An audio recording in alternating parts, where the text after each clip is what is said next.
deal with Netflix. And they're not even hiding anymore. They just went off of their Well, but own. we know that, right? It was highly suggested, Ready? but man, this Yes. is Yep. super confirmation. Oh, you got to bring that. Oh volume. my god! Oh my God! Copyright Hey, record. laws. Why did it play the audio? Because it's on the track below. Oh, okay. Yeah. How do I stop that? Just move it forward? You need to help him. Let me assist you, sir, Alright. as I get my boob right in front of the camera. I mean, Zach's in a seat. What's up? That's true. It's all we have to do. I have a big head and little arms. The volume is up. There. Yeah. So we're in. So we're in. See, so it was all your fault. It was. Little arms. Not the first time. Are you a T-Rex? Yeah. I'm getting my Velociraptor tattoo on Friday. Are you really? Where's that going to go? On the shoulder? Yep, it's covering up Is it that the raptor massive. that's Nice. We should hurry up and think of openings because we didn't do that. I already have my opening. I'm good, I guess. I'll go last. Aha! You always go last because you're the funniest. Unless there's some reason I'm ready. I got one. to make Zach go last because he's going to blow it. But Let's make Zach go last. Nah, he won't blow it. First, second, third. He won't blow it. You're my first always, Nico. Aww. But I'm yours. Okay, Wow. so are we ready? Zach, are you ready, sir? Yeah, sure. Why not? On this episode. Check, check. Here we go. On this episode of the Culture Smash Cast, Wesley Snipes is coming to America. Disney Plus unveils its trap card. And the big king mouse consumes the sad old fox. that's pretty good. Alright.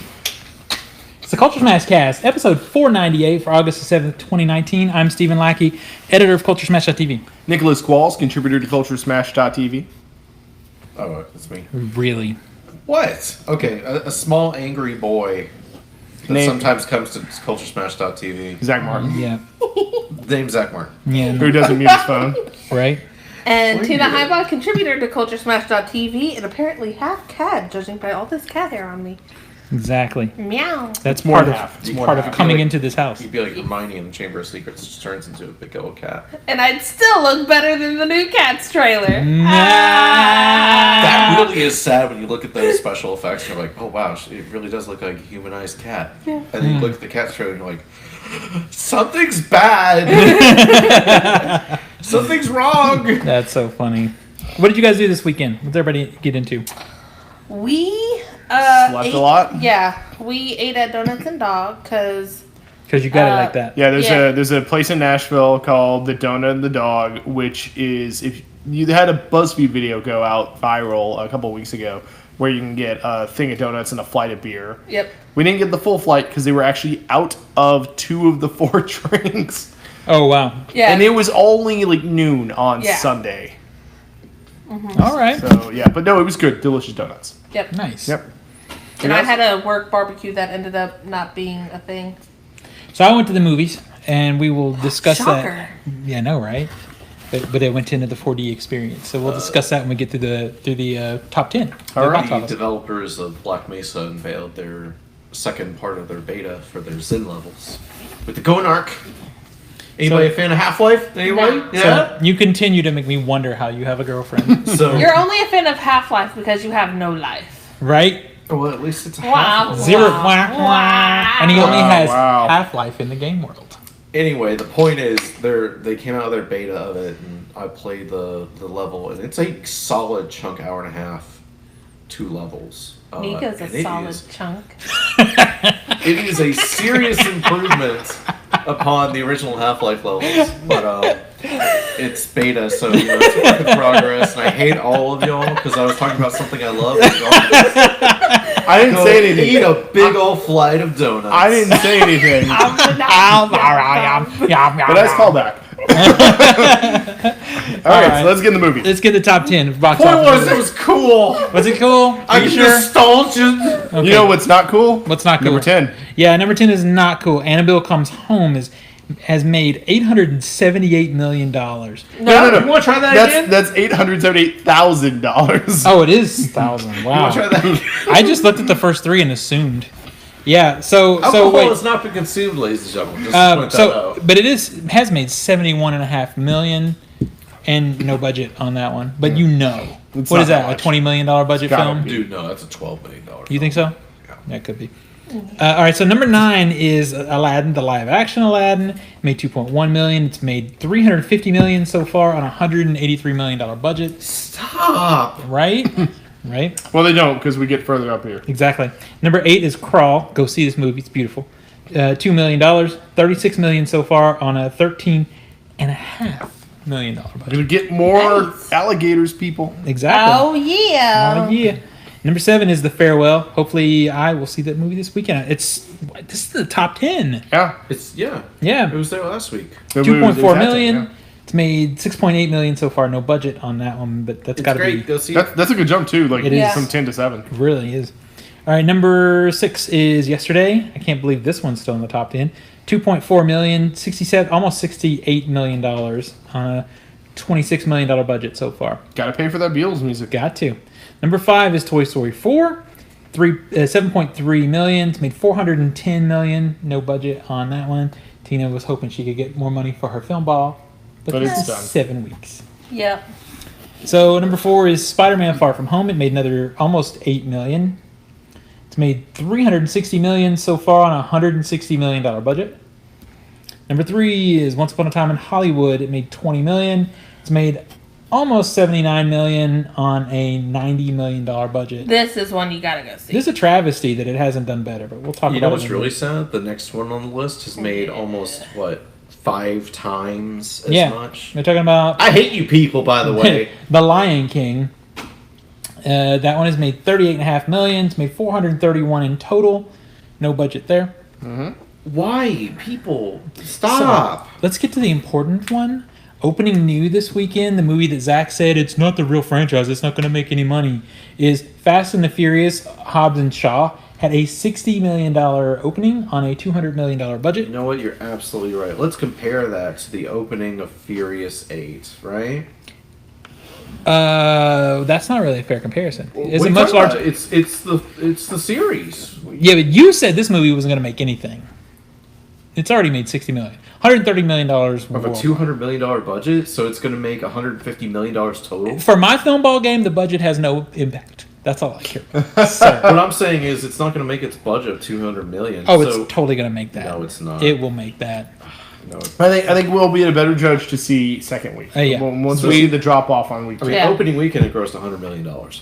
So this Yeah. is $40 million less because you Yeah, have but The Rock. It's also missing all those cast members. Yeah, it's missing it being the next actual addition to the regular franchise. Yeah, it's missing It is the a entire spin-off. ensemble that's been there for 7 years. Yeah, it is a spinoff. It I don't is a know. harder sell. I don't know, almost, Zach. I It almost sounds want like to you're put money. kinda No. I mad almost want to about put. this. No, Yeah. I'm not furious about this, but I almost want to put money on the table. It says Oh no, $200 your million. your temper is rising. Every pretty time you put fastly. money on the table, Wait. what happens? Are we gonna put money on Wait. the table? I'll put money on the table. No, you know what happens to you when you put money on I'm the gonna table. just say anybody put money Anyone on the else table. want to Tina's put gonna money on the take it. table? Tina's gonna take whatever money So, lays on the That table. that will spike. All right, so let's talk about this movie really quick because I could see Zach's pitch and he just saw it on the recording. You see, just grow. So this is a movie I saw on 40X over the weekend. I like the two leads, but I you know the trailer feels aggressively over the top for me. Yeah. Which is what I want. And you know what? I had the best time at this film. The cast charisma between the characters, the chemistry was spot on. It was hilarious. It's really funny. The action scenes are great. I don't know. I had a really good time. I love this movie a lot. You wouldn't consider it high art. God no, this is, you know, This is This is have a a beer at popcorn midnight, flick. right? Yeah. yeah, this is popcorn fun is what this movie is. But it's real funny, and the action scenes, the ones that aren't too pounded with CGI. There's a few where it's like, that's a little much CGI. So there is and don't say it, Zach, because I know you probably know it, but there is a really scene-stealing cameo in this film. Yeah. Somebody comes in. Is it a puppy? No, but this person I read comes about in this. and steals the movie. 3 times this person pops in, and it was Three times? Yeah, Jeez. it was great. It was hilarious, and in 4DX, it was even more fun. I have a question about it, but I'll ask later because it's about the cameo. I was about to Okay. say with car driving, in 4DX, that might be fun. Yeah, it was. It was. Now, like, Was it as aggressive as that intro they give though? there was a couple of times because in the trailer, I guess they that's a good question. Is you've been 4 or 5 times? Has there been anything to comparable as that intro? as the teaser that they show you at the beginning. No, Okay. but there is one time. There's a battle in the rain, and it is a really long action scene. Steven's getting wet again. So you get soaked. Like, it just keeps coming down. And Well, the I whole already time, told you Nico's philosophy when it comes to being wet. You did tell me, and I can never unhear it. Okay. I can never not know that, not hear it, and have heard it and experienced it. Thank you. You're welcome. Go see this movie. It was so much more fun than I thought it was going to be. It was a great time, and there will be more. If you want some possibly lesser movies to see this weekend, Yeah, there's some things opening this weekend if that's what you want to do. Scary Stories to Tell in the Dark is opening. I've been looking forward to this movie, but the fact that there are No score. still no reviews yeah. Yeah. is a little I'm concerning. still gonna go see it because Oh, that was We're going Friday night. my childhood. Yeah. I mean, we're going Friday night unless it's like 15%, in which case you can kiss. Well, my ass. if I it's can't go 15% Friday and there's night, only but- 5 reviews, that's not fair. no, how are you getting? At best, you'd have 20%. But Yeah. I'm Well, just saying. yeah, we're gonna But if see. it's below 10, he's totally in. Totally. I mean, at that point, it's almost you got to see it for the crap show it is. Yeah. It's true. It's true. So also opening this weekend is The Kitchen. Also, I know you were hyped for this film. I am, Also, yeah. no reviews. Actually, the reviews came in Did they? 16%. 1-6. The kitchen. How many reviews? Yeah, how hold on, many? Let me Yeah, investigate because that. sometimes that's misleading about I Rotten mean, they have a Tomatoes. consensus already on there. Is you go and it's like, oh, well, there's only like 5 Oh, reviews. excuse me, it went down 15%, 38 reviews. Oh, wow. Wow. That's a lot of reviews. The kitchen, more like they should have stayed in it, am I right? That's not what it says. Send all your hate mail to I David's don't Music Master of the Matrix. The Master of the gmail.com. Matrix. Yeah. I mean, it's Melissa McCarthy. I don't really care. Yeah, I'm yeah. out. She did one Like, good right movie. then, I'm She did a out. good movie. She did one movie that I actually like, so I can't say Yeah, an anything. independent film. This is New Line, and Yeah. she's gonna be. I can't seem to That figure out why person. I'm not going. But you're missing the big hit of the weekend. Dora and the Lost City of Gold at 79%. That is the best shot of seeing something good this weekend that's 19 opening new. reviews. For Dora? Yeah, All right, let's see. It's still early, that's too. a little early. Still, Okay, so I'm excited for this because we finally all saw Once Upon a Time in Hollywood. Oh yeah. So Zach and I, between the two of us, have talked this movie to death. So I want to hear what you guys think. Okay, keep in mind, I love true crime, so especially the Manson family murders. Like, we're going to Let me spoil just- the crap out of... Spoilers. Spoilers. This Once is Upon a Time in going to be Hollywood. spoiler heavy, yes. Continue. beep, beep, beep. That was your chance. Okay, so the little twist at the end where it's not Sharon Tate who gets murdered. It's Right to it's the That zinger. was so good. like that was fantastic. So I was telling you, I don't think you were in there. You might have been, but I was telling you on our way to New Orleans, Nico and I listened to a podcast. You might remember this, and The name of the podcast is you might remember this. or Oh, wow. yeah, or you should remember this, something like that. But no, it was going over a lot of. It was a very like. It's good over the whole Yeah. Manson murder and It everything was around like Hollywood. 12, 13 episodes, each one an hour and a half long, like just different aspects of it. So we're watching the movie, and it's from mostly Rick Dalton / Cliff Booth. Cliff Booth's perspective. You get a little bit of Sharon Tate in there, but there's like small details that if you didn't know your Manson family murder history inside and out, you would not have been able to appreciate. Like when Charles Manson comes to the house, he goes, "Hey, I'm looking for Terry." Like, I guarantee you, maybe 10 people in that theater, and that was a pretty packed theater, maybe 10 people knew who Charles Manson was referring to. Yeah. And it's like small little stuff like that, like I like small the thing little that scenes. I like that. That's all that Charles Manson is in the movie for. Yeah. It's like he's in the movie about as much as he's in the trailer. Well, and what's interesting is he's in the movie such a minimal amount. but it's still, because you think you know how it's going to end, it's still building up this intensity. And I also think it makes a statement about Manson's involvement in the whole thing to begin with, because Manson, didn't do the murders. Yeah. He manipulated people into doing the murders. Yeah. So the fact that he was there but not there was fascinating to me. Go ahead.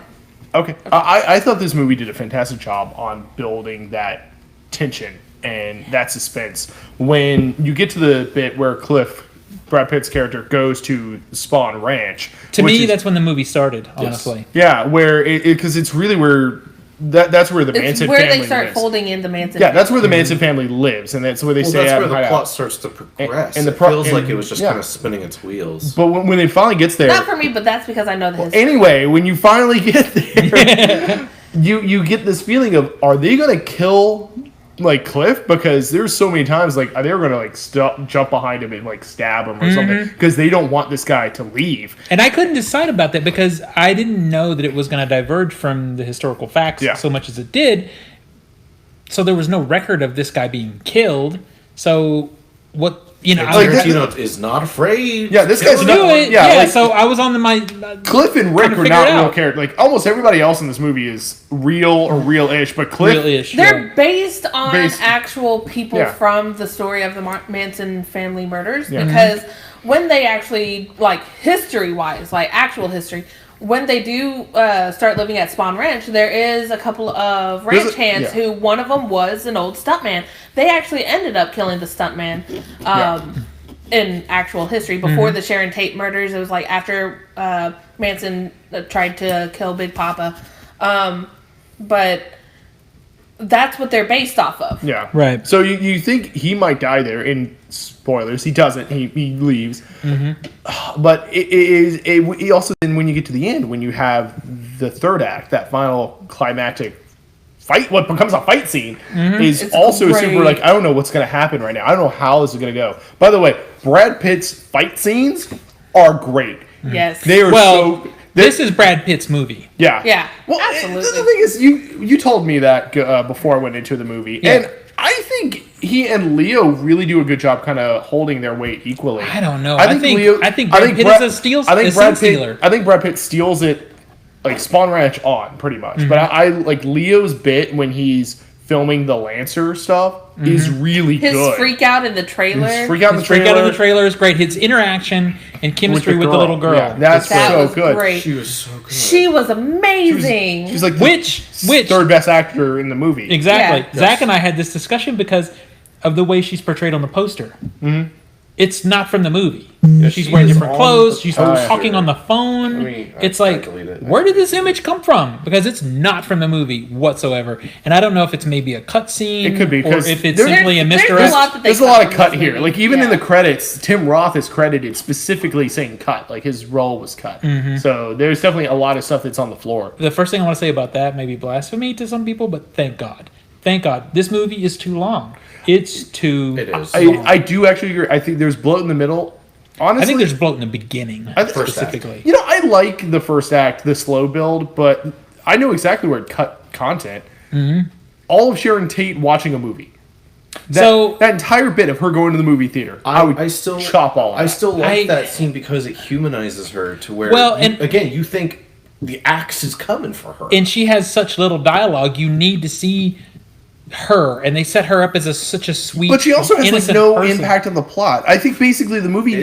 But I disagree. I feel like she's seeing the red her that herring way. Of the plot. She is a red herring. She is, but I also think seeing her that way, seeing how excited she was to be in something, how sweet and kind of innocent she comes off, it sets you up for thinking, she's going to get killed at the end of the movie. I thought so the whole time she's in that scene, two things kept occurring to me. One, she's going to die, and she looks beautiful. And two, Quentin Tarantino needs to get therapy for his foot fetish. Yeah. Because the feet are everywhere. I'll tell you what you cut.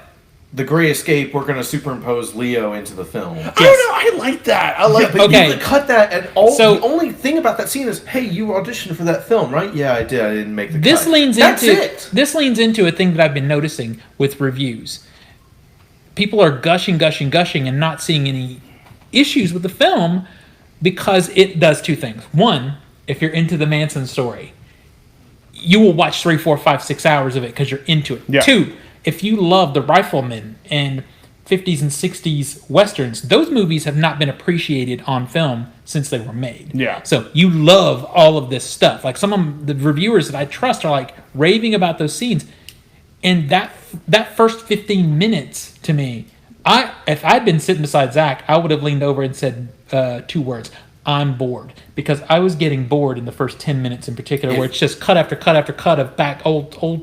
I didn't need that much. You need probably of it. one of those. I think which is one the of them. I think you flamethrower. probably could have cut some of that. Yeah, the flamethrower one, because you need it because the The payoff. you need flamethrower one had to be there. It's the Chekhov's flamethrower. But I we feel all like- know that classic trope. It really, for me, it really is this upward trajectory. The first 45 minutes of the film is bloat. The second hour of the film is good. It kicks into The game. last hour of the film is like, what? This is I like will say, some of the The weird thing with Sharon Tate is I feel like the movie needed to decide to have more of her or have less of her. Yeah. Because it felt like she's definitely a red herring. You know going in, it's like, oh, she's going to die. Mm-hmm. But you feel like I felt like the movie didn't try to connect me enough with Sharon Tate to really make me care about the character outside of the fact that I know I have this emotional requirement because this is a real person and it happens. Like I feel like the movie didn't spend enough time with her. So either it needs to spend more time with her, which could be cutting out. Yes. It does. Yeah, see. Oh, and I said that to him when we came in. I'm like, she was wasted. Yeah, She looked beautiful, but she had like 4 lines in the movie, and she's just. And then, but and then after that movie scene, after the theater scene, she's like gone until it's the until third it's act. pregnant time. But yeah. that's part of why I think the misdirect works. Yeah. Because they used a big name actor. So you like are looking for more from her, and then you don't get it. It all makes sense why you don't get it at the end, because she doesn't matter. I will because say- he changed the whole story. Yeah. Really is all about using her for a misdirect. And that worked. Yeah. I will say, there is one character who, aside from the little girl, stole the movie for me, and that was Brandy, the dog. The dog. That dog was amazing. Okay, I will say Yeah, this. especially in the last act. I will say this: Brad Pitt and the dog was way better than Halle Berry in John Wick 3. Yes, it was. Absolutely. That was Like, so vicious. Nika, bless Good. his heart, he can't do the little tick that. And then, but so he was trying to do it, and I'm like, oh, we gonna get a puppy, we gonna train him, go. "Arr." It was so good. I loved all the dogs, so all the stuff with Brad Pitt in his trailer and the life that he has, and how he's this really kind of down to earth, easygoing, Eating mac and cheese super out of nice and chill skillet. guy. Like, that's. And then you get I've this. done You get this that. I was gonna say. You get this What are you trying to say? backstory. Because I've done that. You get I've this, done that. You get I this will probably backstory do about that. like Come he on. killed his wife, and you just see him drinking on the boat holding a harpoon gun. It's like, oh, that probably just Yeah, that accidentally went probably off. did just happen. Yeah. Yeah. And I it love doesn't his- help that she's just nagging, and that is like. I love his flashback scene too, when he's on the roof fixing the satellite dish and the antenna, and he's flashing back about how he screwed over his role on the Green Hornet, and he But just none of that is that impactful. But when it story-wise, cuts though. back, It's only to set up this guy as the ultimate badass. Yeah, when it Yeah, cut, You because go when it cuts, toe-to-toe with frickin' Bruce Lee. Bruce Lee. Yeah. I love when it cuts back to him though. It goes like, yeah, he was right about that. It's like So- that whole bit's like, yeah, I deserved it. So that's where I'm kind of conflicted, is because I do think that could have been shorter. I do think, and I also I grew up of everything that Tarantino has done. I grew up with Kung Fu Theater on Sundays. I Yeah. watched everything Bruce Lee when I was a kid, and that guy was not Bruce Lee. was not Bruce Lee, but he was probably the best imitation I've seen of Bruce Lee in 25 or 30 years. He was a good imitation, but I know the Bruce Lee The Bruce family Lee family came out and said was that was not a that's good that's not representation yeah, of of that. how braggart yeah. he was. Well, it was Quentin Tarantino's perspective, the way Quentin Tarantino sees Bruce Lee. Yeah. Now, Bruce Lee would say a lot of things like that, but he didn't say it in a bragging Yeah. way. Yeah. Bruce Lee was one of those guys that tried to do for people. Yeah. And he's giving you philosophy for life. You know, he's kind of like a self-help person in a lot of ways. He used martial arts for that. Now, it comes off like a braggart in this movie, but that was just We a get choice. into a fight, I accidentally kill you, I go to jail. Exactly. And Brad Pitt's response is amazing. Anyone that kills anybody in a fight is called You're manslaughter. gonna go to jail, yeah. I was surprised. I'm always surprised at lines that are in trailers. Like that one is one of the trailer jokes. It Yeah. is. That still gets a good reaction in the Oh, audience. it's so great. Because it works better in context. See, Well, that's the thing yeah. I was wondering too. Is it's like I felt so bad for the trailer houses that had to make a trailer for this because it's you watch the film, you go, how do you sell it? Yeah, without giving it away. Without giving it away and without having a 5-minute trailer. Well, I mean, I think they did a good job because I think they they didn't have any shots from the last act. Yeah. Yeah. All that, but Well, they did. actually, to be fair, Yeah. for this Not any particular that movie, really, like, gave like it the away. gun Yeah. cocking and then walking up with a knife. I mean, But that doesn't give it that away. didn't give though. anything away. I Like, had no Yeah. clue. If you're it doesn't not- give away the last 10 minutes, but it gives away like Well- we're gonna go there. But Well, yeah, but you don't know. who thought that we weren't going there? Yeah. I knew we were going there. I just didn't know it was going to go the direction. like I said, again, for me, it's one of those things where I know exactly what the house on Cielo Drive looks like. So it's like I know, like, oh, that's not really how that door is supposed to look. Blah blah blah blah. I just thought it was like Quentin Tarantino fucking it up. But There it ooh, is. Nice. There we go. spoilers. No. It's an R-rated film. It's an R-rated kid. You're right. Yeah. But no. But There's a yeah. lot of language in the film. But if you're not like me and you had no clue what that door is supposed to look like or how detailed Quentin Tarantino is in his movies, you'd be like, oh, they're going up to Sharon Tate's house. And I want to tag onto that. This movie is so detail oriented. Oh, it is gorgeous. Wonderfully like all detailed. the aesthetics. I just want to see era now. appropriate. Yeah, I would like to. I'm hoping we get a nice physical copy release that has good bonus features because I want to see how much of the stuff was CG. Yeah. How did they make LA look like LA? Because I know a lot of the Well, I mean, stuff they not showed only that, is but gone. just like a Yeah. lot of the like looking at crime scene photos and how they matched up like different settings. It's fantastic. And they well, were super, the sequence where all the neon comes on from all Yeah. from the yeah, strip. yeah, that was most Most of that stuff is gone. gone. Yeah. So is it CG or did they build miniatures? What did they do? And it's also detail oriented in terms of knowledge of the Manson murders. Yeah. Because, like we mentioned earlier, about the house on Cielo Drive, and Charlie Manson goes up to the house at one point to knock on the door to see if somebody's there who used to live there. That's the reason he knows that house is because he knew who lived there Yeah. before Sharon Tate. And that's in the movie, and there's no context for what that means Yeah. in the movie. But if you're familiar with the murders, then you know that Charles Manson was going there looking for Terry Pratchett.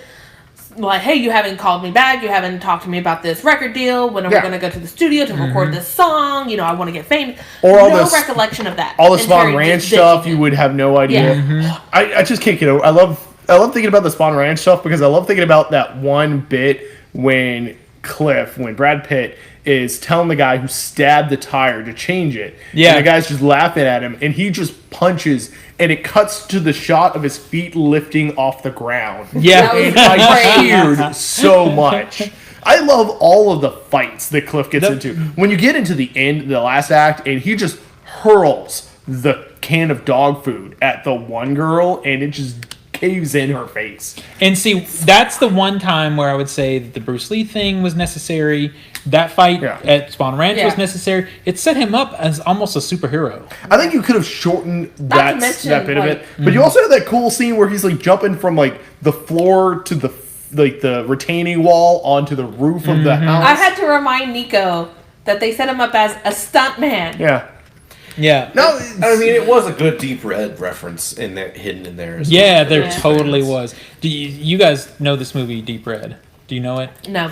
So Deep Red is one of my I was glad when Zach finally saw it because it's one of my favorite Dario Argento films. Oh, okay. And in that film, it's a giallo, so it's basically kind of a murder mystery. But the serial killer, instead of having this guy stab people to death or something Jason style, he wanted every murder to be relatable.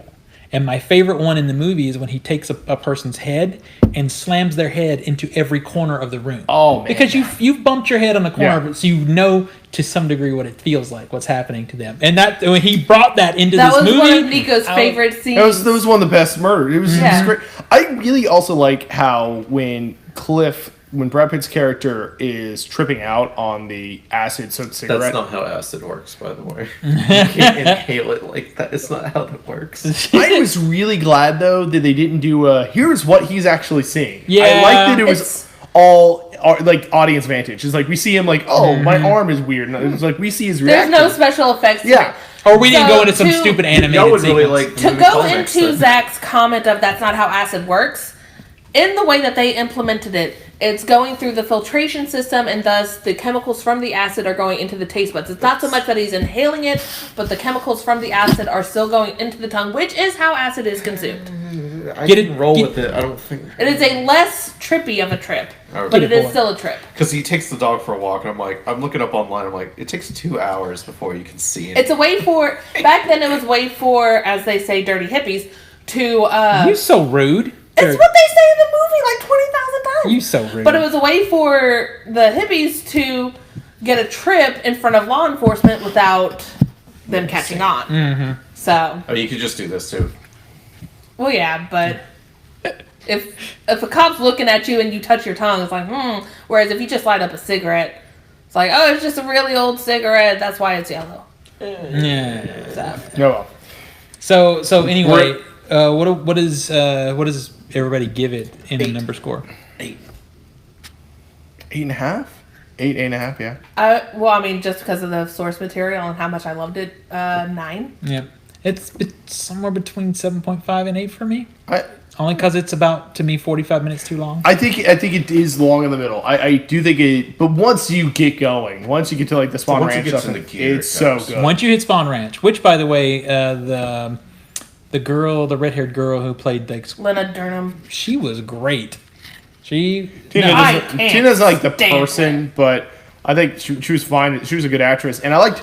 It was Yeah. surprising. I understood they had to get a lot of There's another young. reason that I don't like her, despite the person. No. But yeah, go on ahead. But there's a lot of like young female actresses in this movie Mm-hmm. that are children of like prominent actors. Yeah. You had Maya Hawke was in here, but you also like Rumor Willis was in here, and Harley Quinn Smith was in here, Mm-hmm. Yep. and I'm like, what?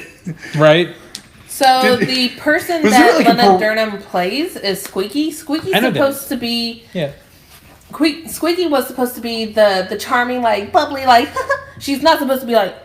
Well, but this is Quentin Tarantino's story. This isn't Yeah. his story. Yeah, but I'm just and you saying, know that by the like, end. yeah, I'm just saying, like, You can't get there's married no to way. You can't get married to the reality because it's gone. I know. Yeah. Yeah, it was gone. Did y'all catch the? I know Steven, you did because I. Yeah, we both Did- laughed at the same time. Did y'all catch the Inglourious Basterds reference? No. Well, no. So during the We were the only two in the audience yes, that laughed. I mean truly it was me and you and no one else. Yeah, got okay. it. But during the section where they're talking about how he went off to Italy and did all these spaghetti westerns and spy movies, and he went and did this movie directed by this person, this movie directed by this person, and did this movie directed by Antonio Margheriti. Margheriti. Margheriti. And I lost my. I did, yeah. And I looked around. I'm like, am I not supposed to be laughing? Because it was only you and one me. did. I was just For anyone who's unaware, the Inglourious Bastards in the movie Inglourious Bastards go undercover as Italian film directors to kill Hitler. I will say I've only seen Inglourious Bastards once. That's fine. That's okay. I've seen it a couple times. But when Yeah. it happened, it's it was also just too like, long, by the way. Yeah, I agree with Inglourious Bastards being too Does long. that mean these two are connected? Right? Yes, it's a Tarantino movie. It's all in the same true. universe. I know it's Red And Apple then we Cigarettes. we but get the smokes at the end. There are no. Quentin Tarantino has said there are two different universes. There's universes where it's real life, and then there's universes where the people in the real life go to the movies. Like Kill Bill is a in-universe movie. I think that's just him full of crap. I mean, it is him full of crap, but Yeah. I mean, Like, yeah, Okay. that's crap. just saying. Yeah. Speaking of crap, All right. Speaking I of know. crap, Not really. Oh. I'm joking. I actually like this original movie, so this is going to be weird. Speaking of a sequel that no one wants, There we go. That's a good one. Wesley Snipes is the latest to join the cast of Paramount's forthcoming Coming to America sequel. Deadline has confirmed this. Craig Brewer is set to direct the follow-up to the 1988 comedy, starring Eddie Murphy, who is reprising his role as Akeem, who in the original movie was a pampered African prince who became bored and didn't want an arranged marriage, so he traveled to Queens with Arsenio Hall. This new movie, Akeem is set to become the king of his country. Zamunda discovers he has a son he never knew about in America, which I'm trying to figure out how Hold that up. worked with the... Yeah. I remember Coming to America really Yeah. well, and I don't... yeah. How did, There's got to be some explanation for what happened between 1 and 2. well, there's been a lot of years between There- one and there has two. been I a think lot that of should they be- left America at the end of one. Yeah, Maybe and he he's- had his wife. who is going to be a queen. Right. Wesley Snipes is going to play General Easy, the ruler of a neighboring nation. So, yeah. So a couple things about that. The first one is Zach has been talking about Craig Brewer to doing this for years, and I've actually known about 6 months prior to the announcement. so. What do you mean, Zach? Zach Parks. Oh, wow. What does he know about Craig Brewer? He's friends with him. Oh, He's worked with him. yeah. I was gonna say I know Craig Brewer for a long time. He and I were touring movies together. His first film, little black and white movie, and he made 2 really great movies. He made Hustle and Flow, and then he made Black Snake Moan. 2 really great movies. Since then, He made Katy Perry. He made it was a documentary about Katy Perry. then he concert made movie. the Footloose Footloose remake, which was terrible. I mean, feel- everybody needs money. And then now he's doing this. I feel did terrible Tarzan, because too. he's talented. He's a good writer. He's a good director, and I don't know. Was anyone truly asking for Coming to America 2? No, Coming this is to happening- number Maybe 2. This is Eddie happening- Murphy was asking Eddie for Murphy it. was asking for it. That's what 100%. I believe he's trying to reinvigorate his career. Maybe Arsenio Hall needed it. Right? Maybe he really needed it. I don't know. It is weird because, man, it's so weird. I don't Are we know. going to get a Trading Places sequel next? Right? They did do Trading They- Places sequel, which- which was Coming to America. Yeah, actually, that's true. Yeah. Well, that's a sequel, but they are in universe. Yeah. Right. So Walter and Winthrop are back. I just feel like we're in a different climate now, and we're in a where you do like bad. I mean, Brewer. African voice. The relations are the relations with like our country and race I are can't- not in a great spot right now. I mean, I can't believe I'm going to say this, but we are in a post Black Panther world. Yes, I just feel like timing wise, it doesn't. Maybe that was it. Maybe Eddie Murphy saw Black Panther. Maybe he did. Now, I will say that my big issue with Eddie Murphy is I used to love Eddie Murphy, but he's the victim of kids. There are some really great comedians that are real funny until they have kids and decide to not do their edgy comedy anymore. He's one of them. And he hasn't been funny. He started doing Dr. Dolittle and crap like that. That's not good. So I feel like he's trying to find a way back into what he did before. I'm fine seeing an actor make the transition to that kind of like Dr. Dolittle stuff and whatnot. Mm-hmm. If it's good. But it Like- almost always isn't. I was okay with Dr. Dolittle, but like what's the rest of his output has not been good. Well, and there were too many of those. Even if the first one was good, there was like 3 of them. And He then was in the first 2. He was not in the third the one. clumps or whatever that junk. All that it just wasn't good. Now I saw there's a show on Netflix called Driving in Cars with Comedians. Yeah. hosted by Jerry Seinfeld. If you want to watch a good episode of that, watch the Eddie Murphy one. He's funny. He's real funny in it. So I don't know. I mean, Brewer is also coming out with a Rudy Ray Moore biopic. Who? Yeah. Rudy Ray Moore.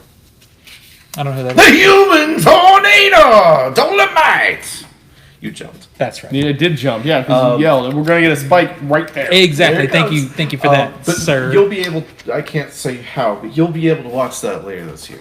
I'd be in trouble. I said it. You're already in on trouble. the air. All right. The human tornado. All right, Tina, Come on. you're next. Have you never seen All that trailer? right. The guy's yelling it. I'm not aware. Disney There's Dude. another spike. Disney The mic. is looking for massive success in its $71.3 billion acquisition of most of the Fox empire.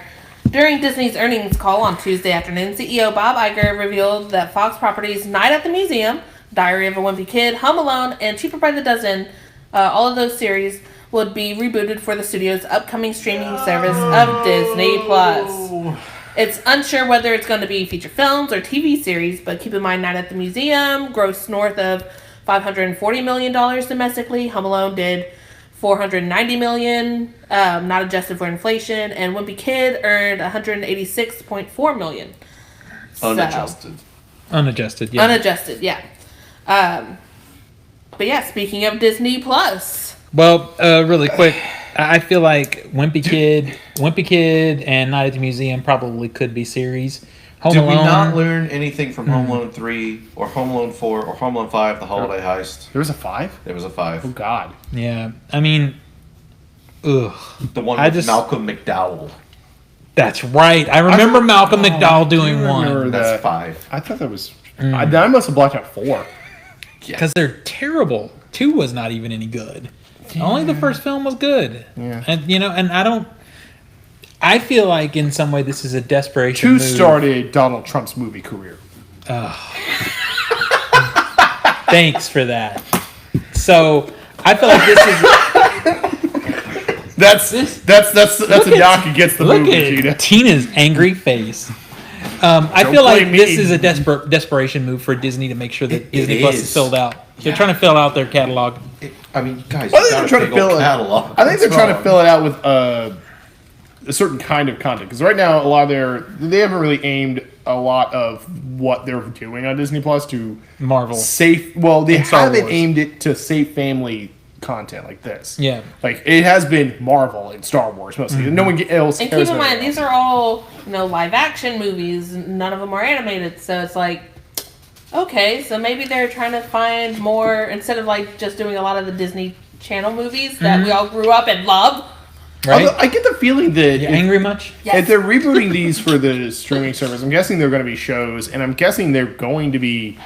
No, Disney- you can do a movie. You can do straight to streaming movie. Netflix does it all the time. Yeah, but and they all suck. I just get the idea that they. I don't know how they. I don't I know. feel It's- like all of them except Home Alone could be bent into a series. Yeah, I can see how exactly. Night at the Museum could easily be Yeah. a series. Oh yeah. Diary of the Wimpy Kid. That's straight up serialized right there. Yeah. Yeah, there's a whole series Cheap of Brother books. doesn't. Yeah, so Yeah. you could make all of these a show, and I figure they would be like Disney Channel level production. Yeah. which is. Okay. And maybe that's okay. Yeah, no, maybe that's fine. I think they probably do need that kind of content for the service. I tell you what's really funny though, talking about Fox, I didn't put the whole story in there because it wasn't worthwhile. But in their earnings statement, Disney had their earnings statement, and yeah. and Fox lost a crap ton of money, and they actually admit it was more money. It was a bigger loss than they anticipated, and it was all attributed to one movie, Dark Phoenix. Dark Phoenix. Phoenix. They lost $130 million just on Dark Phoenix. So Yeah, I mean, this is you what know, happens. had they're they, desperate now. had they seen the movie, they probably would have realized that's what's going to happen. Yeah, they probably would have dropped their offer a little bit. You're Yeah. right. Then Comcast would have ended up with it, and we'd all be mad. I've heard some people say, Yeah, that's "Do true. you think it would have changed had Game of Thrones been good?" And I say, "No, Hmm. absolutely not." Do I think what would have changed? What is I like Game- it would have been done better to the box office had Game of Thrones been.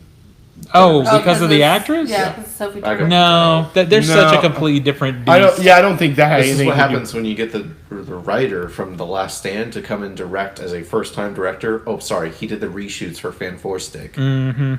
He was Right. also still a writer, also on Apocalypse, wasn't He retconned that movie, by the way. Yeah. he? Yeah, he did retcon that movie. Yeah, so- the movie wasn't even good, and he retconned it in a poor way. Oh god, there was so much wrong It's with so They didn't terrible, even bring back Jubilee. right? Jubilee was a great character in this. In that, Right?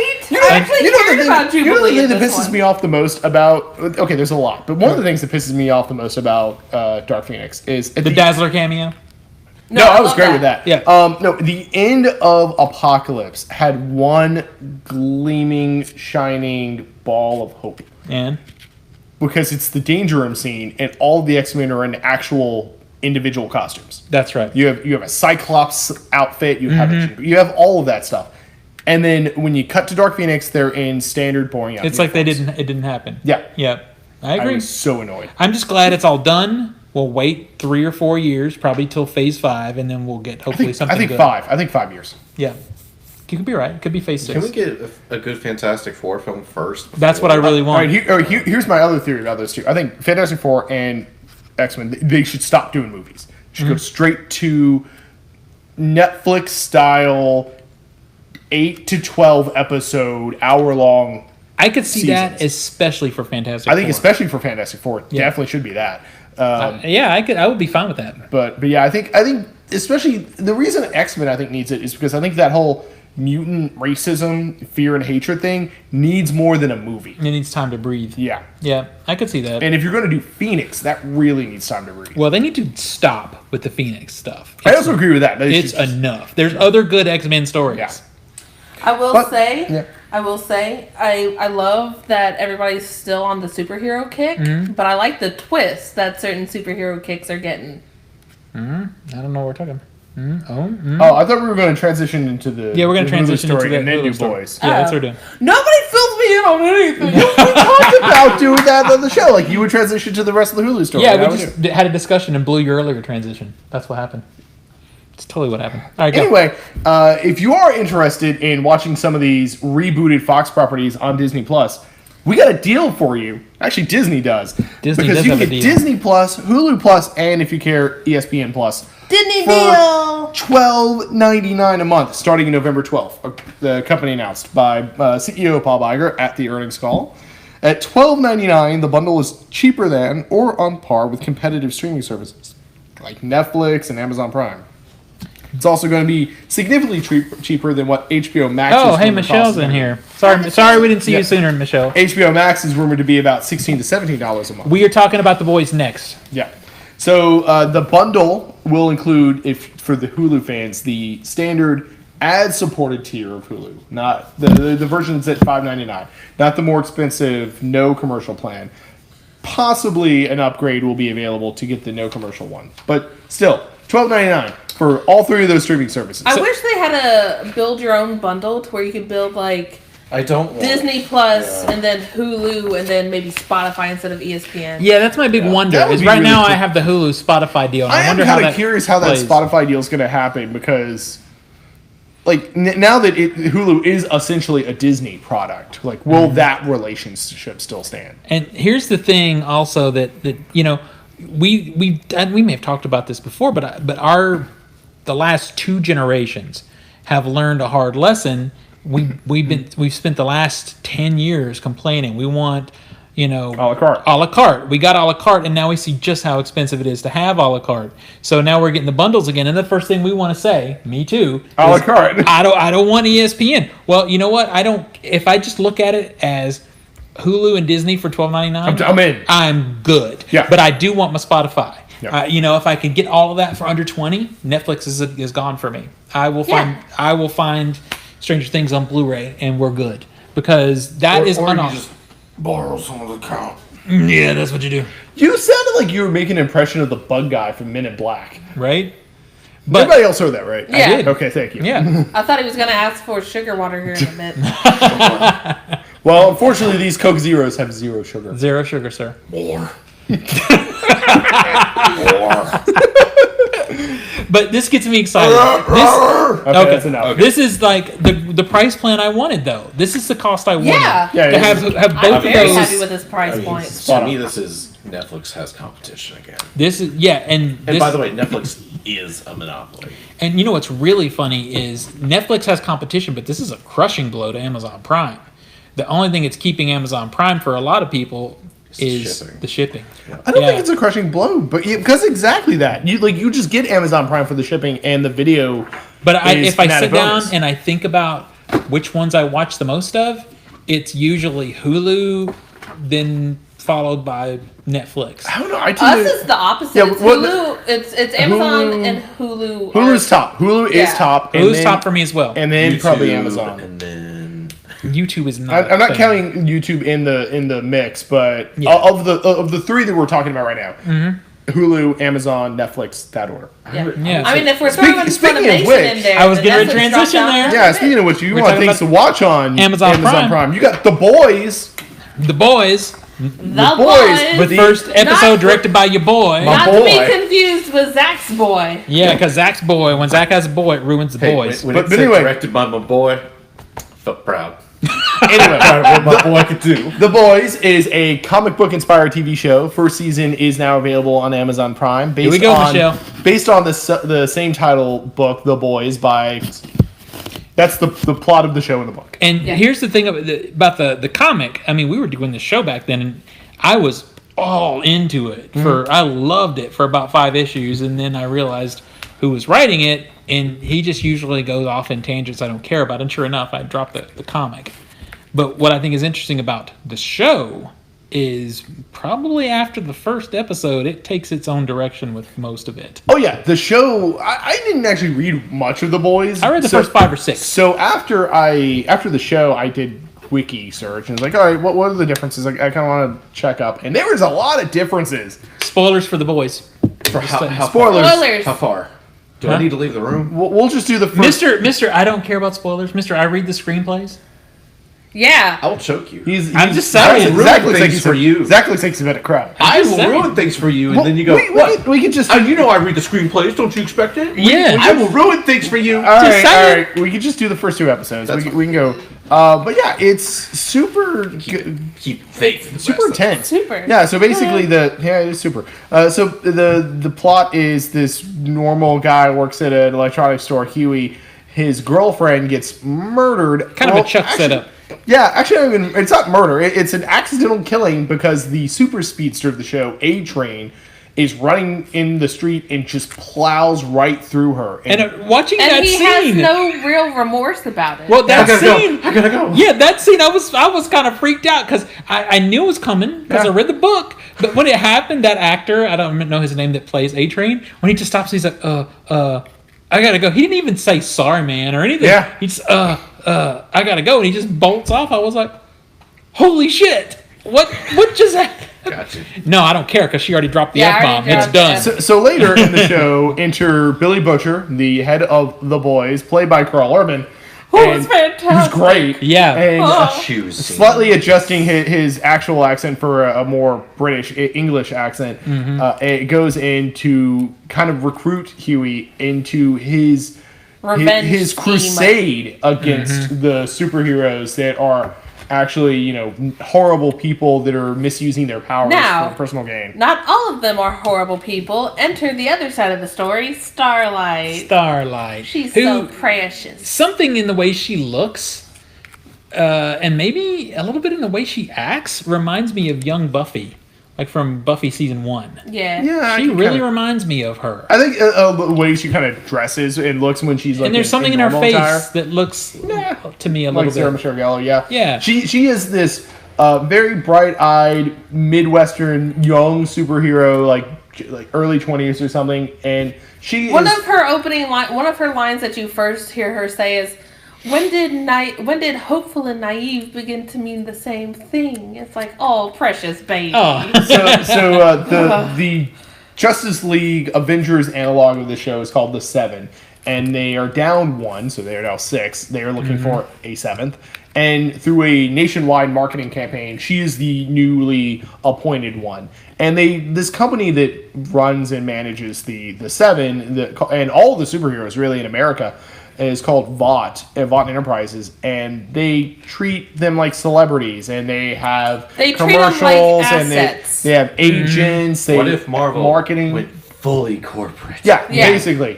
So yeah, I think it's a With their really- interface between the corporate and the heroes being played by Elizabeth Shue, Yeah, which when I first saw her, I haven't seen her in a while, and I was like, who is this? And I'm like, oh, Adventures in Babysitting. There she is. She's great. She Yeah. plays this.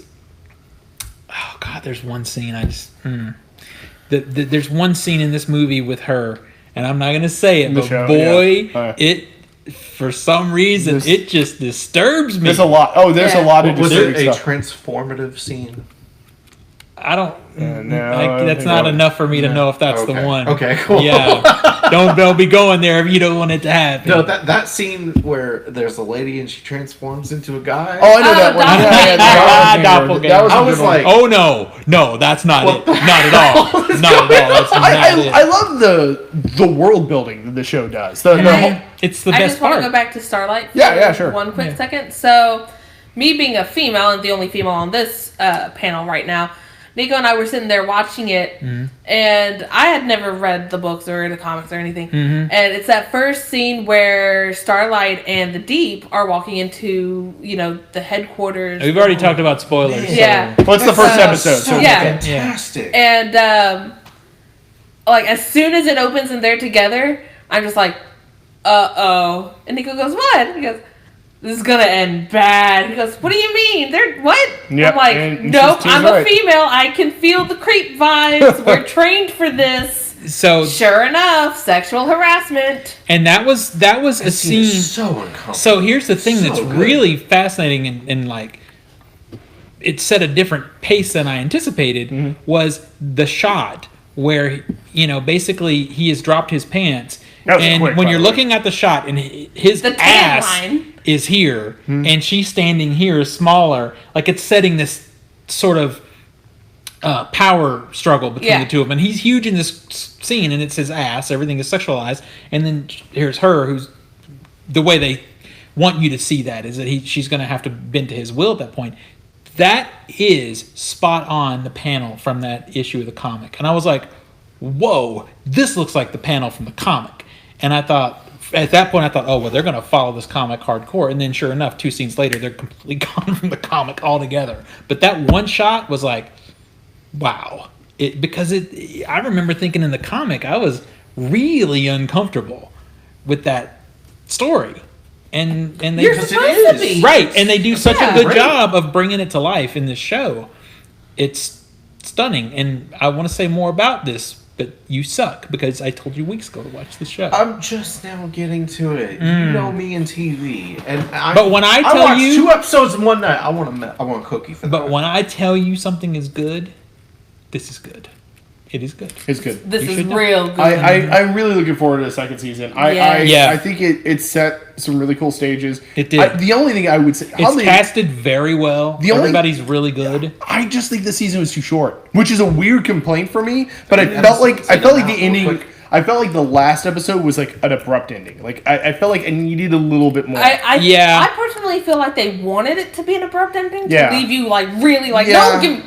But there's no, a few things in the middle of this series in the season that feel padded out a little bit. Yeah. There's a couple things that happen with them doing their corporate stuff that feels a little much. Where they could have gone on with the story, but I'm not gonna go too much into the detail, but I have to say I loved how they did Billy Butcher's flashbacks.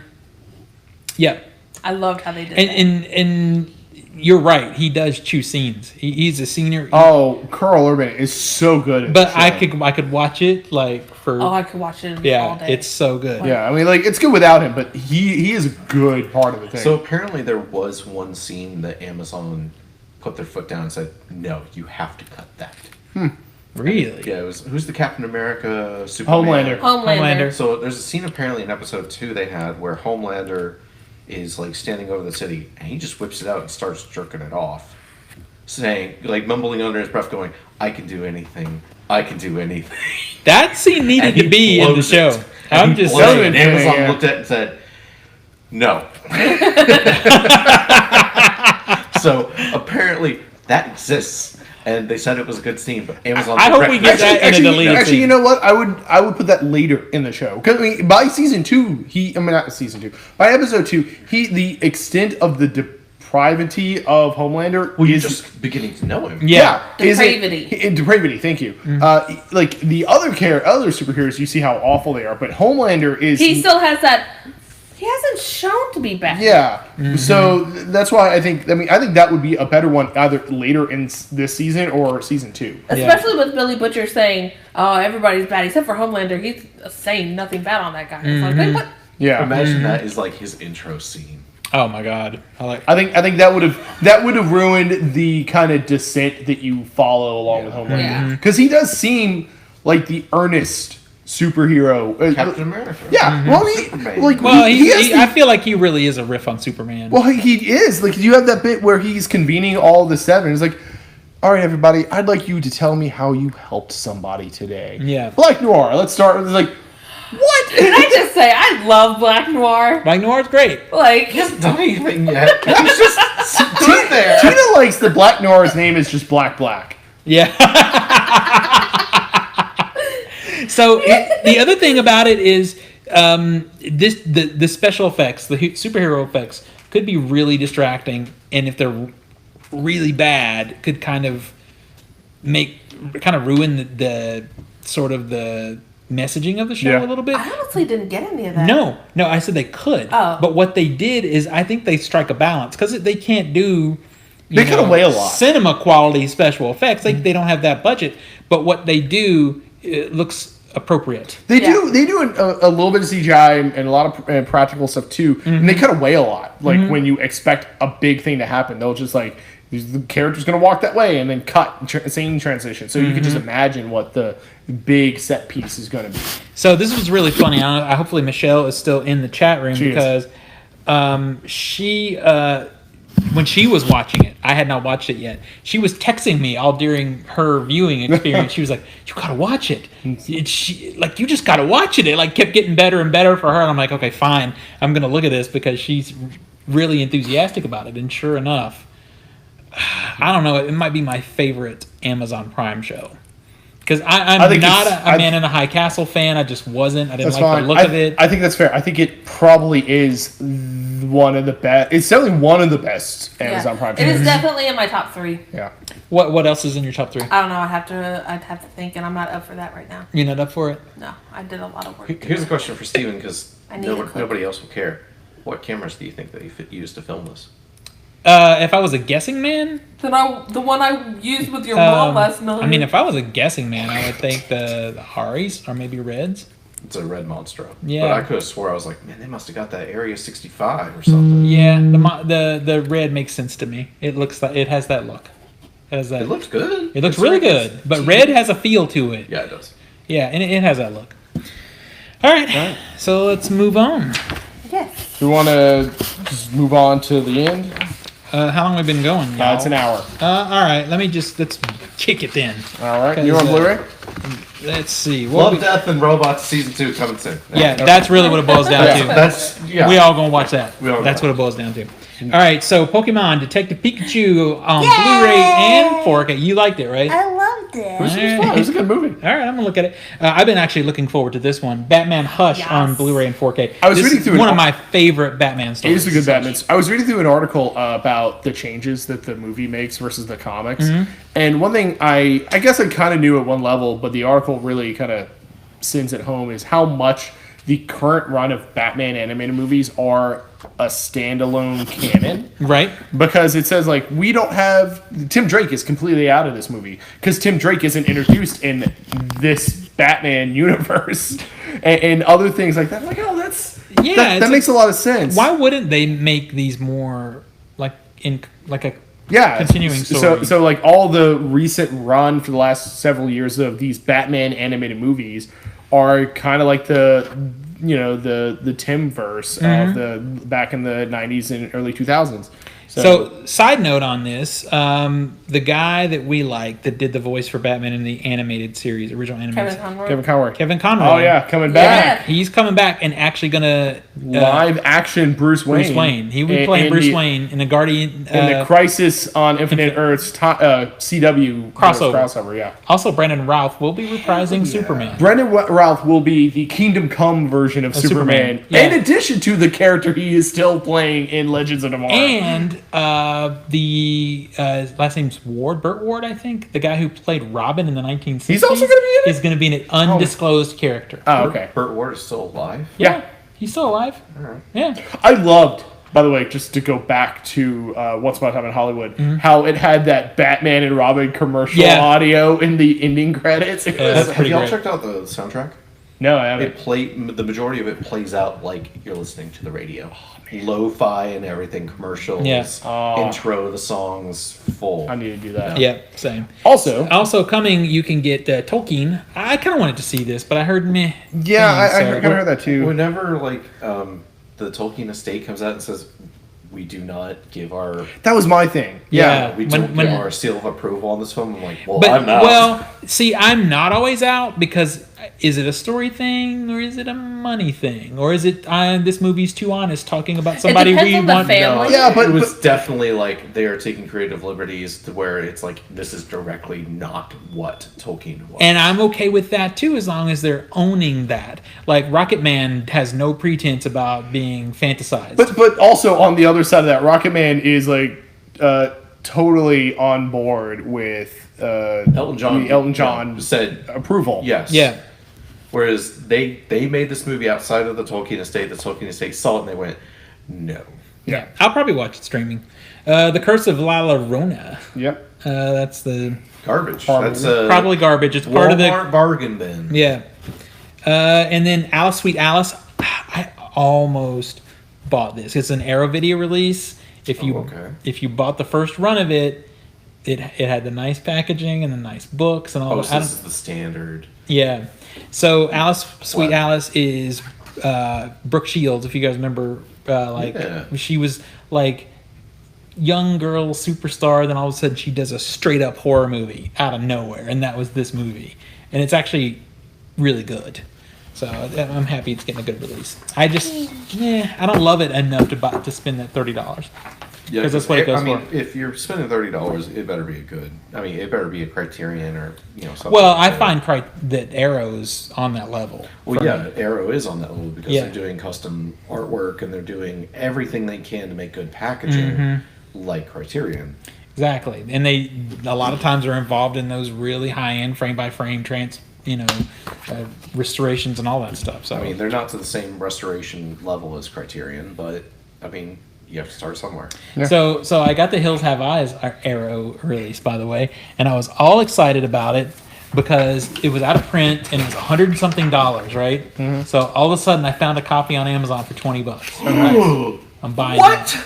So I got it, and it doesn't have the book, and it's not the nice packaging. Well, but there's you know why what? it's $20. But no version of it is in print now, so at least I got it. You got it until some version is in print.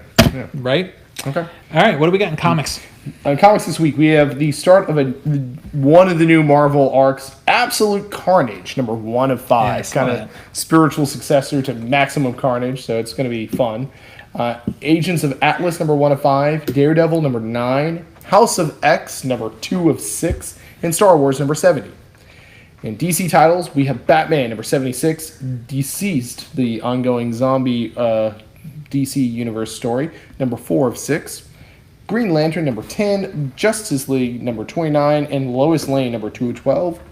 In other titles, we've got Buffy the Vampire Slayer, number 7. Coffin Bound. I need coffee. Coffin Bound, No, you number don't 1. need coffee at 9 o'clock at night. No, I disagree with that statement. Yeah, it's only 8:07. All right. Coffee time. Death Defying Devil, number 1. Die, number 6, which is a fantastic book. And Okay. Transformers, number 10. Which is probably not that good. Yeah, Die is really good. It's the kind of like really adult horror version of the Dungeons and Dragons cartoon. You get sucked into the world. Oh. So it's a lot of fun. What label is that again? It's an Image book. Oh, cool. Yeah. Absolute Carnage, I think I like the guys doing it. It's the creative team behind the current Venom book, which is supposedly really good. But I'll probably just wait for trade because I got a lot of books already. I'll get Daredevil. I'm getting House of X because House of X, yeah, it's so good. Yeah. And yeah, Cool. cool stuff. I'm in for House of X too. Absolute Carnage. I don't care about Carnage. I just don't. Yeah, I don't really. I about like that I character. like revisiting the cheesiness of some of the '90s stuff. So that kind of inherently gets me interested. But like as you said, I'm not. I was never a big Carnage fan. I was like, it was always redundant. It's like we need a more evil Venom, like, Which is just, yeah. I'm only hit or miss with Venom too, to be honest with you. I mean, sometimes he can be kind of entertaining, but more often than not, there's so many other Spider-Man villains I think are better. yeah. he Although if gets we still overrated. get that Venom sequel with Woody Harrelson as Cletus Cassidy Carnage, I'm still sold. Yeah, I'd probably in. Oh, that was actually a news story. Andy Serkis is apparently going to direct the next Venom movie. Well, it can't get any worse. I mean, Venom is all motion cap. It's Andy Serkis. Have you seen Andy Serkis's film Breathe? No, I wonder why it didn't get a major release. I have seen Venom, and I'm shocked that it got a major release. Actually, I take that back. It did get a 70mm release. He actually filmed it on 70mm. Good for him. Yeah. Yeah, Maybe Venom will be on 70mm. that would probably be a waste know? of film. I'm just I saying. mean, if he can make it better. Yeah. No, it probably still would be. I mean, honestly, 70mm. there was like 2 scenes in Venom that I found entertaining, and that was it. That was it. All right, let's All right. wrap this thing up. Sure. Nico, where do we find you on the internet? Find me on Twitter and Instagram under Nico Scream, NIKOSCREAM. Usually tweeting about D&D or comics, things like that. Nice. Tina? You can find me at Novinity Avalon on Instagram, and you can also find me at Cheddar Popper on Twitter. That is CHEDRPOPPR. All right, Zach? You can find me on Steam and on Twitch, A Dangerous Meat Lunatic. And you can find me on Instagram, and Master of the Matrix 91. Nice. And as Biscuits the Cat. Biscuits the Biscuits Cat. the Cat. I think KJ posted something today. So, hey, Did there's she? a new picture All right. of Biscuits looking There sleepy. you go. So you can find me at all things Culturesmash, mostly Facebook, which is, and I'm trying to do better with our Instagram situation. I'm trying to get there, but mostly Facebook, and also all things Family of Fear, documentary film that we're currently touring with. We will be at CreepyCon the weekend of the 23rd, huckstering DVDs and doing screenings, and hopefully throwing some proceeds from our sales that weekend to Haunters Against Hate. So that's a cool thing. Yep, I guess this brings us to an end.